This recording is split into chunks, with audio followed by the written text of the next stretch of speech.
Hello everyone, today we will discuss about arrays.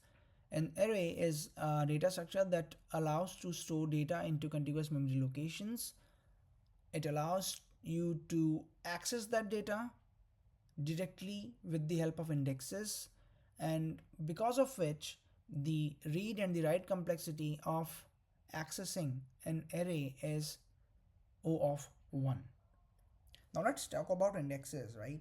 So the number of indexes in an array is directly correlated to the size of the array. So the indexes start from 0 and goes till length minus 1.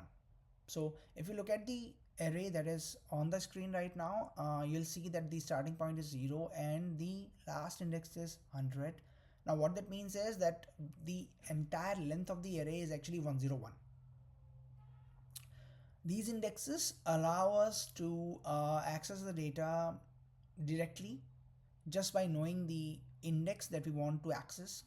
You can also think about these in terms of buckets, numbered buckets, I would say, that can hold some data or some information in place, right?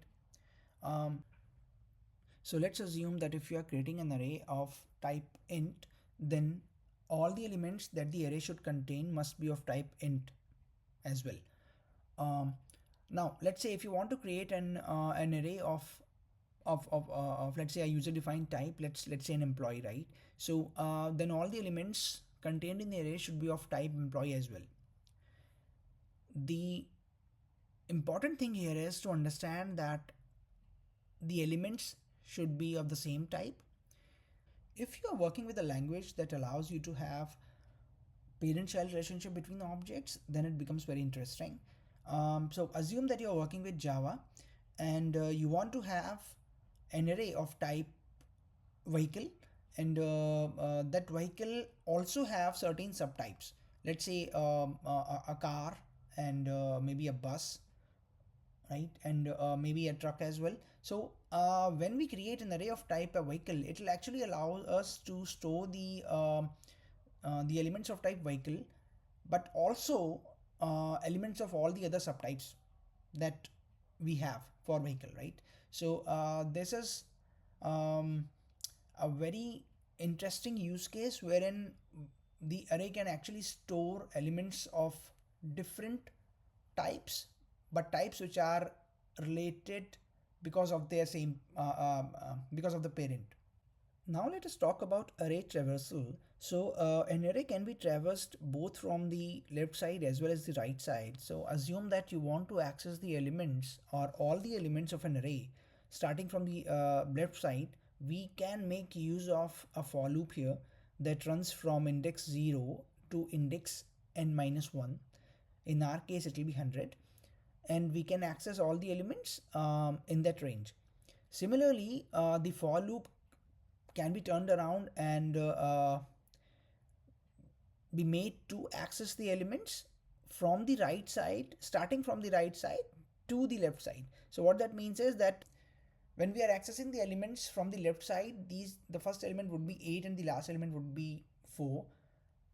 But when we do it in reverse, that means from the right side to the left side, then the first element would be 4 and the last element would be 8.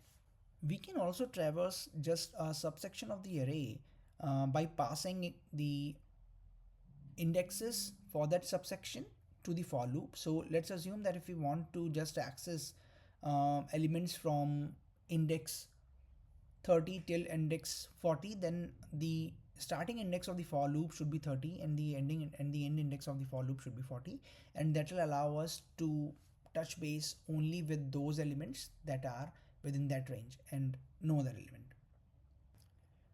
Arrays can also have dimensions. The array that you see on the screen, this is a single dimension array and it runs across the x-axis. An array which runs across the x-axis as well as the y-axis is called a double dimension array. A chessboard can be seen as a double dimension array.